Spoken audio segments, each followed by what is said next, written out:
বন্ধুরা, আজকে একটা নতুন গল্প নিয়ে আসলাম তোমাদের মাঝে। এটা সত্য এবং বাস্তব জীবনের ঘটনা। শেষ পর্যন্ত শোনার অনুরোধ রইল। শুনলে তোমার মধু চলে আসবে। দেরি না করে চলো শুরু করা যাক। গভীর রাতে হঠাৎ অনুভব করলাম কেউ আমার দরজায় ধাক্কা দিচ্ছে। আমি ভেবেছিলাম হয়তো আমার স্বামী হবে, কিন্তু দরজা খুলে দেখি আমার ভাসুর কেমন জানি এক অদ্ভুতভাবে আমার দিকে তাকিয়ে রয়েছে। আমি তখন নিজেকে বাঁচাতে দৌড়ে গেলাম রান্নাঘরের দিকে। তখন আমার ভাসুর ও আমার পিছু পিছু দৌড়ে গিয়ে আমাকে ধরে ফেলে, মাটিতে ধাক্কা মেরে ফেলে দিয়ে আমার সাথে যা করল তা শুনলে বন্ধুরা তোমাদের মাথা গরম হয়ে যাবে। বন্ধুরা, গল্পটি অনেক অনেক ইন্টারেস্টিং। আশা করি গল্পটি শুনে তোমরা অনেক মজা পাবে। তবে গল্পটি শোনার পূর্বে বন্ধুরা, তোমাদের নিকট আমার ছোট্ট একটি অনুরোধ। তোমরা দয়া করে আমার চ্যানেলটি সাবস্ক্রাইব করে আমাকে সাপোর্ট করবে।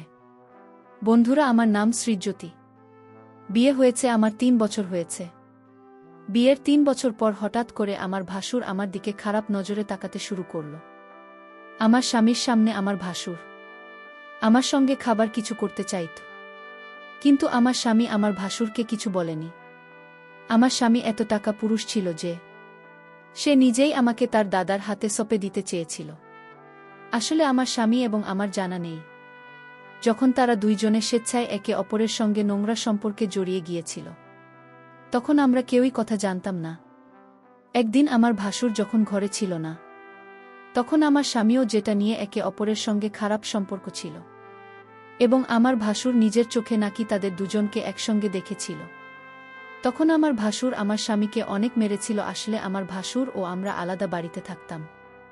আমরা গ্রামে থাকতাম, এবং আমি যে গ্রামে থাকতাম তার পাশের গ্রামে জীবন নামের একটি ছেলের সঙ্গে আমার বিয়ে হয়েছিল। জীবন বাড়ির ছোট ছেলে এবং আমার ভাসুরের নাম হচ্ছে সীমান্ত। বিয়ের ২ বছর পরে আমি কন্যাসন্তান জন্ম দিয়েছিলাম। কিন্তু আমার ভাসুর ও যেটা নিয়ে আমাদের অনেক আগে বিয়ে হয়েছিল, তারপরেও তাদের কোনো বাচ্চা হয়নি। কিন্তু আমার শাশুড়ি এই ব্যাপারে কোনো দিন আমার ভাসুর এবং আমার যেটা নিয়ে কিছু বলেনি, কারণ আমার শাশুড়ি খুবই ভালো মনের মানুষ ছিলেন। উনি আমাকে এবং আমার যেটা নিয়ে অনেক ভালোবাসতেন। কিন্তু আমার শাশুড়ি আমাদের সঙ্গেই পুরাতন বাড়িতেই থাকতেন। আমার ভাসুর যেটা নিজে বাড়িতে থাকত, সেই বাড়িটা আমাদের এই পুরাতন বাড়ি থেকে কিছুটা এগিয়ে গিয়েছিল। সেদিন দুপুরবেলা আমার ভাসুর হঠাৎ করে আমার যেটা নিয়ে নিজের বাড়ি থেকে বের করে টানতে টানতে আমাদের এই পুরাতন বাড়িতে নিয়ে আসে। তার আগে জানি না কেন আমার স্বামী বাইরে থেকে অনেক দ্রুত দৌড়ে এসে বাড়ির ভেতরে ঢুকে রুমে এসে দরজা লাগিয়ে হাঁপাতে লাগল, আর আমাকে বলল আমাদের বাড়িতে কেউ এলে দরজা খুলবে না। আমি বললাম ঠিক আছে। ঠিক ওই সময় আমাদের দরজায় কেউ এত জোরে ধাক্কা দিতে লাগল যে আমার স্বামীর বারণ করা সত্ত্বেও আমাকে বাধ্য হয়ে বাড়ির দরজা খুলতে হয়েছিল। আমি যখন বাড়ির দরজা খুললাম, তখন আমার ভাসুর ধাক্কা মেরে আমার যা থেকে ঘরের ভিতরে ফেলে দিল। আমি তখন রেগে আমার ভাসুরকে বললাম, দাদা, আপনি এটা কেমন ব্যবহার করছেন? দিদিকে এভাবে ধাক্কা দিচ্ছেন কেন? ওই সময় আমার ভাসুরের চোখে অনেক বেশি রাগ ছিল। তারপরে উনি অনেক রেগে চিৎকার করে আমার স্বামীকে ডাক দিলেন। আমার স্বামী যখন তার ঘর থেকে বের হয়নি, তখন আমি ভাসুরকে জিজ্ঞেস করলাম, কি হয়েছে? আমাকে কেউ কিছু বলবে?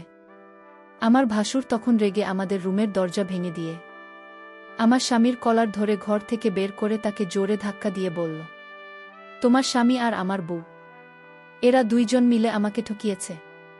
একে তো আমার ভাই বলতে ঘেন্না হচ্ছে, একে তো আমি আজ প্রাণে মেরে ফেলব। আজ আমি একা ছাড়ব না। সাহস কি করে হলো আমার বউয়ের সঙ্গে বাজে সম্পর্ক করার?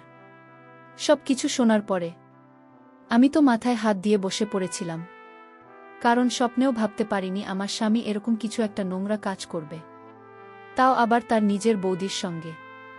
তারপর আমার স্বামী নিজের ভুল বুঝতে পেরে আমার ভাসুরকে বলল, দাদা, আমি ভুল করেছি, আমাকে ক্ষমা করে দাও। আমার ভাসুর তখন বলল, তুই এটা ভুল নয়, অনেক বড় অপরাধ করেছিস, আর এটার শাস্তি তো পেতেই হবে। তাই আমি এক্ষুনি পঞ্চায়েতে যাব, আর তোর ব্যাপারে সব কিছু সত্যি কথা বলে দেব। পঞ্চায়েতের নাম শুনে তো আমার স্বামী অনেক ভয় পেয়ে বলল, দাদা, তোমার পায়ে ধরছি, তুমি আমাকে যা শাস্তি দেবে আমি মাথা পেতে গ্রহণ করে নেব, কিন্তু তুমি দয়া করে পঞ্চায়েতে যেও না। ওই সময় আমার জানি আমার ভাসুরের পা ধরে বল, আমি ভুল করেছি, আমাকে ক্ষমা করে দাও। এই কথাটাকে আর বাড়াবাড়ি করো না, তাহলে আমাদের বাড়ির মান সম্মান কিছুই থাকবে না। আমার ভাসুর তখন যেখানে চুলের মুঠি ধরে বলল, মান সম্মান আর কিছু বাকি রয়েছে কি? সবকিছু তো শেষ করে দিলি। তুই যা করছিস, তোকে আমি আর কোনোদিন স্ত্রী রূপে গ্রহণ করব না। তুমি যার সঙ্গে মুখ কালো করেছিস, ওর সঙ্গে থাক। ওই সময় আমার শাশুড়ির ঘরে ঢুকে আমার ভাসুর এবং আমার স্বামীকে জিজ্ঞেস করল, কি হয়েছে, তোরা এভাবে চিৎকার চেঁচামেচি ঝামেলা করছিস কেন? ওদিকে আমার শাশুড়ি আমার মাথায় হাত দিয়ে কাঁদতে দেখে আমার কাছে এসে জিজ্ঞেস করল, বোমা তুমি এভাবে মাথায় হাত দিয়ে কাঁদছে কেন? কেউ তোমাকে কিছু বলেছে? এই বাড়িতে কি চলছে? আমার ভাসুর তখন রেগেমেগে তার মাকে বলল, তোমার ছোট ছেলে আর তোমার বড় বৌমা দুইজন মিলে আমাদের ঠকিয়েছে। আমি নিজের চোখে দুজনকে একসঙ্গে সবকিছু করতে দেখেছি। আমার শাশুড়ি তখন যে টানের কাছে সে বলল, ছি ছি ছি, তুমি এরকম করবে আমি তো কোনোদিন ভাবতেও পারিনি। আজ তোমার জন্য আমার বাড়িতে এত বড় অশান্তি ও ঝামেলা সৃষ্টি হয়েছে। তারপর আমার স্বামী ভাসুরের পা ধরে বলল, দাদা তুমি যা বলবে আমি তাই করব, কিন্তু দয়া করে পঞ্চায়েত যেও না। আমার ভাসুর তখন বলল, তুই যেমন আমার মান সম্মান নষ্ট করছিস, কি কোনোরকম আমিও তোর মান সম্মান নষ্ট করে দেব। যতক্ষণ না আমি নিজের বদলা নেব, ততক্ষণ আমি তোকে ছাড়ব না। আর আমার বদলা তখনই পুরো হবে যখন আমি তোর বউয়ের সঙ্গে বাজে সম্পর্ক করতে পারব। তবেই তুমি বুঝতে পারবে কতটা কষ্ট হয়। ভাসুরের মুখ থেকে এই রকম নোংরা কথা শুনে আমি রেগে গিয়ে বললাম, আপনার কি মাথা খারাপ হয়ে গেছে নাকি? এটা কোনো সমস্যার সমাধান নয়, আপনি আরও বেশি সমস্যা তৈরি করছেন। আর আপনি আমার ভাসুর হয়ে এত অশ্লীল কথা কিভাবে বলতে পারলেন? আমার স্বামী তখন আমার কাছে এসে বলল, দাদা যেটা বলছে তোমাকে সেটা করতে হবে, নইলে দাদা যদি পঞ্চায়েতের কাছে চলে যায় তাহলে আমাদের কি দুর্গতি হবে সেটা তুমি খুব ভালোভাবে জান। ওই সময় আমার শাশুড়ি বললেন, চিতর আমার ছেলে, তোদের মতো ছেলে হওয়ার থেকে আমি বন্ধ হওয়াই ভালো ছিল। ভালোই হয়েছে যে তোদের বাবা এই পৃথিবীতে নেই, না হলে তোদের এই কুকর্ম দেখে জান ক্লাস হয়ে যেত। আমি তখন বললাম, যা কিছু হোক না কেন আমি নিজের মান সম্মান নষ্ট করব না, তাতে আমার ভাসুর যা কিছু করুক না কেন, প্রয়োজনে আমি আমার নিজের জীবন ত্যাগ করে ফেলব। কি তাদের ফাঁদে পড়ে আমি মরে গেলেও কোনো অশ্লীল কর্ম করব না। আমার ভাসুর তখন আমার স্বামীর কাছে এসে বলল, তুই নিজের বুকে ভালোভাবে বুঝিয়ে দে, আর তা না হলে আমি কিন্তু এক্ষুনি পঞ্চায়েতের কাছে যাব। আমার স্বামী তখন বলল, তোমাকে আমার দাদার কথা মানতেই হবে। আমি তখন রেগে আমার স্বামীর গালে একটা থাপ্পড় মেরে বললাম, পাপ করেছ তুমি, আর শাস্তি পাব আমি। একটা কোন ধরনের বিধান, আমি মরে গেলেও এ কাজ করব না। তোমার চরিত্রে দাগ আছে, কিন্তু আমি কোনোদিন আমার চরিত্রে দাগ লাগতে দেব না। আর এই জন্য আমাকে যা করতে হয় আমি তাই করব। আর তোমার মতো পুরুষের সঙ্গে আমার সংসার করা আর না করার সমান। তুমি কেমন স্বামী, নিজের স্ত্রীর মান সম্মান অন্য কারো হাতে তুলে দিতে চাইছ? সে ভগবান যেন তোমার মতো স্বামী আর অন্য কোনো মেয়ের কপালে না দেয়। আমি তখন আমার যেটা নিজের কাছে রেগে গিয়ে বললাম, শুধুমাত্র তোমার জন্য আজ আমাদের বাড়িতে এত অশান্তির সৃষ্টি হয়েছে, আর তোমাদের ভুলের জন্য আজ আমার মান সম্মান নিয়ে লোকে খেলতে চাইছে। তোমার এমন কি বাধ্যতা ছিল যার জন্য তুমি এত বড় একটা নোংরা কাজ করলে? আর পুরো দুনিয়াতে তুমি আমার স্বামীকে পেয়েছিলে নিজের চাহিদা পূরণ করার জন্য। জি, তোমাকে আমি যতটা ভালো ভেবেছিলাম তুমি তার চাইতে অনেক বেশি খারাপ। আমার যেটা নিয়ে একটা কোণায় দাঁড়িয়ে চোখের পানি ফেলেছিল। তারপর আমি যখন কোনো মতে আমার ভাসুর এবং আমার স্বামীর কথা মানতে কোনোভাবেই রাজি হয়নি, এবং আমার শাশুড়িও যখন আমার সপক্ষে ছিলেন এবং উনি যখন এই কাজটা করতে বাধা দিলেন নিজের ছেলেদের, তখন আমার স্বামী ও ভাসুর জো স্বামী স্ত্রী করে আমার শাশুড়িও আমার মেয়েকে একটা ঘরের মধ্যে বন্ধ করে দেয়। তারপর আমার স্বামী ভাসুরকে বলল, মাকে তো ঘরের মধ্যে বন্ধ করে দিলাম, এবার আমার বউয়ের সঙ্গে তোমার যা করার আছে তুমি করতে পারো।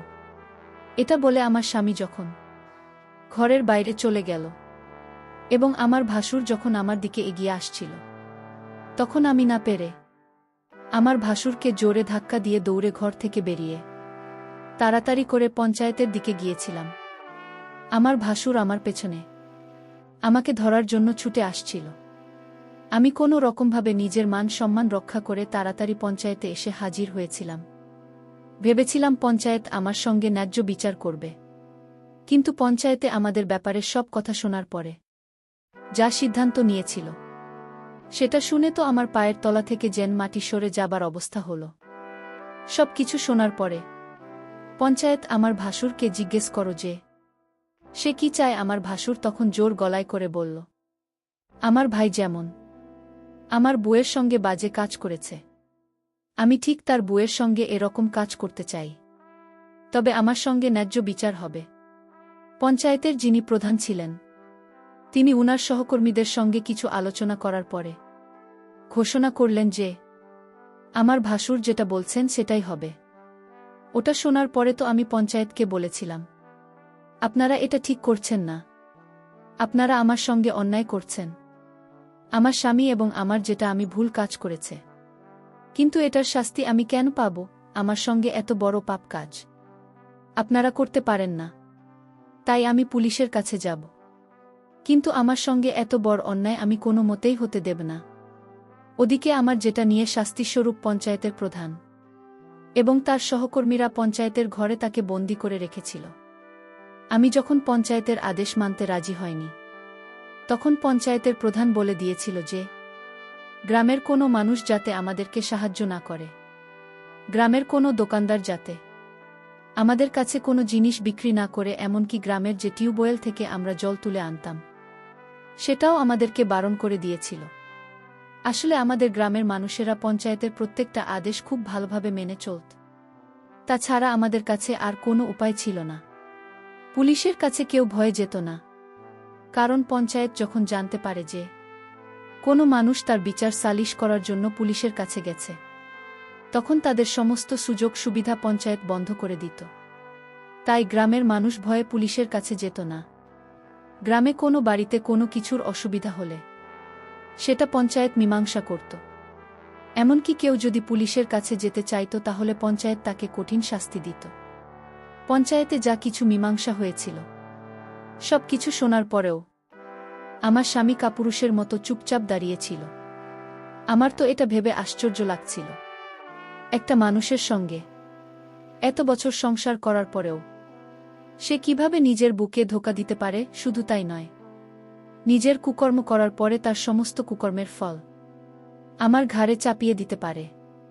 সে যদি ভুল করার পরে নিজের ভুল স্বীকার করে শাস্তি ভোগ করে নিত, তাও আমি তাকে ক্ষমা করে দিতাম। কিন্তু আমার স্বামী এতটা স্বার্থপর ও নীল যে নিজেকে কঠোর শাস্তির হাত থেকে বাঁচানোর জন্য আমাকে বলে দিতে চেয়েছিল। এদিকে আমি মনের মধ্যে জেদ করে নিয়েছিলাম যে যাই হয়ে যাক না কেন আমি নিজের ভাসুরের কাছে নিজেকে সঁপে দিতে পারব না। আর অন্যদিকে আমার ভাসুর আমার স্বামীর সঙ্গে বদলা নেওয়ার চক্করে আমাকে নষ্ট করার জন্য উঠে পড়ে লেগেছিল। আর পঞ্চায়েতের নির্দেশ অনুযায়ী গ্রামের কেউ আমাদের সাহায্য করতে রাজি হয়নি।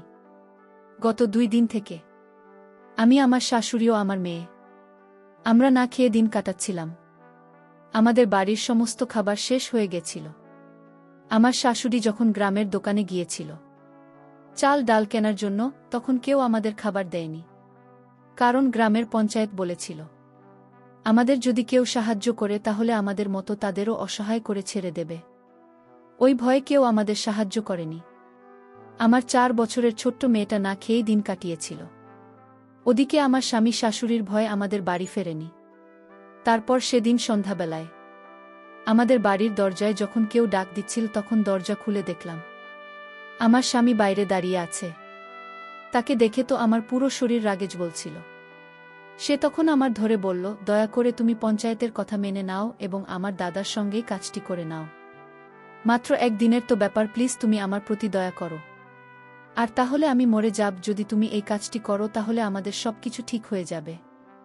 আবার সব কিছু আগের মতোই হয়ে যাবে, না হলে আমাদের না খেয়ে মরতে হবে, আবার মেয়েটারও কষ্ট হবে। আমি তখন স্বামীর এখান থেকে নিজেকে ছাড়িয়ে নিয়ে বললাম, খোশামদ আর আমাকে ছোঁয়ার চেষ্টা করবে না। আজ তোমার পাপের ভাগী আমরা সবাই হয়ে গেছি, আর তোমার জন্য আমার মেয়েটা কষ্ট পাচ্ছে। চিফ ঘৃণা হচ্ছে আমার তোমাকে দেখে। আমার স্বামী তখন আমার দিকে আঙুল দেখিয়ে বলল, সব দোষ তোমার। তুমি যদি দাদার পরামর্শ মেনে নিতে, তাহলে আজ এত খারাপ দিন আমাদের দেখতে হতো না। আমি তখন স্বামীকে বললাম, তুমি কি ধরনের স্বামী, যে কোনো রকম দ্বিধাবোধ ছাড়াই নিজের স্ত্রীকে নিজের দাদার কাছে বিক্রি করে দিতে চাইছে? প্রত্যেকটা স্বামীর কর্তব্য হচ্ছে তার স্ত্রীর মান সম্মান রক্ষা করা, কিন্তু তুমি এতটা নির্দয় নিষ্ঠুর নীল যে আমার মান সম্মান নিজের হাতে নষ্ট করার জন্য উঠে পড়ে লেগেছে। আমি তোমাকে কোনোদিন ক্ষমা করতে পারব না। তুমি আমার চোখের সামনে থেকে দূর হয়ে যাও, নইলে আমি ধাক্কা মেরে তোমাকে বাড়ি থেকে বের করে দেব। ওই সময় আমার শাশুড়ি ঘর থেকে বেরিয়ে এসে তার ছেলেকে দেখে অনেক রেগে গিয়ে ভিতর থেকে একটা লাঠি এনে বলল, বেরিয়ে যা এখান থেকে, না হলে লাঠি দিয়ে তাকে মেরে মেরে তোর পিঠের ছাল আমি তুলে নেব। বেরিয়ে যা আমার চোখের সামনে থেকে, আমি তাদের মুখ দেখতে চাই না। ওই কথাটা বলে আমার শাশুড়ি আমার স্বামীকে ঘর থেকে বের করে দিয়ে ভিতর থেকে দরজা লক করে আমাকে ধরে কাঁদতে শুরু করল। আমার শাশুড়ি মা আমার মাথায় হাত বুলিয়ে বলল, আমি যতদিন বেঁচে আছি তোমার সঙ্গে অন্যায় হতে দেব না। আমি তোমার নিজের মা নাও হতে পারি, কিন্তু আমি তোমার শাশুড়ি মা। তোমার জায়গায় যদি আমার মেয়ে হতো, তাহলে আমি তাকে এভাবে রক্ষা করতাম? তুমি আমার নিজের মেয়ে না হলেও তুমি তো অন্য কারো মেয়ে, তাই তুমি একদম চিন্তা করো না। এই বলে আমার শাশুড়ি নিজের হাত থেকে লাঠিটা ফেলে দিয়ে ঘরের ভিতরে চলে গেলেন। আমি তো কিছুই বুঝতে পারছিলাম না যে এবার আমি কি করব। একবারের জন্য আমি ভেবেছিলাম আমার বাবা মায়ের কাছে আমি চলে যাব, কিন্তু আমার বাবা মা তো নিজেরাই খুব অসহায় ছিল। তাদের বয়স হয়েছিল, আমার বাবা মা বৃদ্ধ হওয়ার কারণে কাজ করতে পারত না, এবং আমার দাদা তাদের থাকা ও খাওয়ার দায়িত্ব নিয়েছিল। ওই অবস্থায় আমি যদি বাবা মায়ের বাড়ি চলে যেতাম, তাহলে হয়তো তাদের উপরেই বোঝা হয়ে যেতাম। এই ভেবে আমি বাবা মায়ের কাছে যেতে পারিনি। সেদিন রাতের বেলা আমাদের বাড়িতে কিছু খাবার ছিল না। যে 2টা মুড়ে রাখা ছিল, সেই 2টা মুড়ি জলে ভিজে আমার মেয়েকে খাইয়ে ঘুম পাড়িয়ে দিয়েছিলাম। এদিকে আমার শাশুড়িও আমি সেদিন রাতেও না খেয়েছিলাম। তারপর অর্ধেক রাতে মনে হলো আমাদের দরজায় কেউ যেন বাড়িয়ে দিচ্ছে। তখন মনে হয়েছিল হয়তো আমার স্বামী আবার বাড়ি ফিরে এসেছে। দরজায় শব্দ পেয়ে আমার মেয়েও শাশুড়ি উঠে যাবে, এই কথা ভেবে আমি তাড়াতাড়ি ঘরের দরজা খুলতেই তাকে দেখে ভয়ে আমার শরীর কেঁপে উঠল। কারণ দরজা খুলতেই দেখলাম আমার ভাসুর দাঁড়িয়ে আছে, এবং সে আমাকে দেখে বলল, দেখো তুমি আমার ভাইয়ের বউ, এটা আমি খুব ভালোভাবে জানি, কিন্তু আমার মান সম্মান এবং আমার জীবন নষ্ট করেছে তোমার স্বামী, সেটার বদলা আমরা নেবই। তাই তোমাকে আমার সঙ্গে রাত কাটাতে হবে, নইলে না খেতে পেয়ে আমাদের সবার নাজেহাল অবস্থা হবে, আর তোমার মেয়ে না খেতে পেয়ে মারা যাবে। তাই তুমি যদি তোমার মেয়েকে একটু ভালোবাসো, তাহলে আমার সঙ্গে রাত কাটানোর জন্য রাজি হয়ে যাও, না হলে আমি তোমার সঙ্গে জোজো স্বামী দোস্তি করে সম্পর্ক করতে বাধ্য হয়ে যাব। তারপর আমি ভাসুরকে বললাম, আমার মেয়ের চিন্তা আপনাকে করতে হবে না। আমার মেয়ের জন্য এখনো আমি বেঁচে আছি, নইলে কবেই মরে যেতাম। ভাসুরের কথা শুনে আমি তাড়াতাড়ি রান্নাঘরের দিকে যাচ্ছিলাম, তখন উনিও ছুটতে ছুটতে আমার পেছনে এলেন। আমি বুঝে গিয়েছিলাম উনি যেভাবেই হোক আজকে আমার সাথে খারাপই করেই ছাড়বেন। আমি অনেক চিৎকার চেঁচামেচি করার পরেও কেউ আসছিল না, কারণ গ্রামের সবাই আমাদেরকে বয়কট করেছিল। কারণ আমি পঞ্চায়েতের বিচার মেনে নিয়েছিলাম না, বিধায় গ্রামের সবাই আমাদের প্রতি উল্টা ছিল। তারপর আমি ভাবলাম, যেহেতু আজকে আমি আমার ভাসুরের হাত থেকে কোনোভাবে রক্ষা পাব না, আর এদিকে আমার কারণে আমার মেয়ে, আমার শাশুড়ি সবাই নাকি আছে, সবকিছু চিন্তা করে দেখলাম আমি যদি আমার ভাসুরের সাথে এরকম কাজ করি, তাতে যদি আমার স্বামীর কোনো আপত্তি না থাকে, তাহলে আমি আর কি করব। নিজের ইজ্জত বাঁচানোর জন্য অনেক সংগ্রাম করেছি, অনেক চেষ্টা করেছি, আর পারব না। এখন যা করে ভগবানের করবে। এই সব কিছু চিন্তা করে আমি আমার ভাসুরের সাথে বাজে কাজ করতে রাজি হয়ে যায়। আমার ভাসুর এতটাই শক্তিশালী এবং পাওয়ারফুল ছিল যে মনে হচ্ছিল যেন আমার উপর একটি ঘূর্ণিঝড় বয়ে যাচ্ছিল। আমি আমার ভাসুরকে বললাম, দয়া করে আপনি একটু সহনশীল হন। আমার অনেক কষ্ট হচ্ছে। তারপরেও আমার ভাসুর সাথে সারারাত ইচ্ছামতো এক অদ্ভুত কাজ করেছিল। মনে হয় অনেকটা রাগে আমার সাথে এরকম করেছিল। তারপর আমার ভাসুর শান্ত হয়ে সব কিছু মেনে নিয়েছিল। তারপর আমাদের পরিবারে আবার আগের মতো শান্তি হয়ে উঠেছিল। পরিশেষে আমি তোমাদেরকে বলব, বন্ধুরাও কেউ মরে পাবে, আবার কেউ মরে ধাপে। আমার অতীত একই অবস্থা হয়েছিল আমার স্বামীর পাপের কারণে। এর শাস্তি আমাকে ভোগ করতে হয়েছিল। বন্ধুরা, আমি তোমাদের কি বলবো, হয়তো তোমাদের জীবনেও আমার মতো এরকম ধরনের ঘটনা ঘটতে পারে। তাই আমি তোমাদেরকে বলবো, তোমরা অবশ্যই এই পরিস্থিতিতে সাবধানতা অবলম্বন করার চেষ্টা করবে। বন্ধুরা, আজকে এই পর্যন্তই। আবারও আসব তোমাদের মধ্যে নতুন কোনো ভিডিও নিয়ে। ভিডিওটি যদি তোমাদের ভালো লাগে তাহলে একটি লাইক দাও। প্রতিদিন আমি তোমাদেরকে একটা করে নতুন গল্প উপহার দিব। তাই তোমাদেরকে অনুরোধ করে বলছি, তোমরা যদি এরকম ধরনের ইন্টারেস্টিং গল্প পেতে চাও তাহলে দয়া করে আমার চ্যানেলটি সাবস্ক্রাইব করো। পরিশেষে তোমাদের সকলের সুস্বাস্থ্য কামনা করি। ভিডিওটি দেখার জন্য তোমাদের সকলকে অসংখ্য ধন্যবাদ।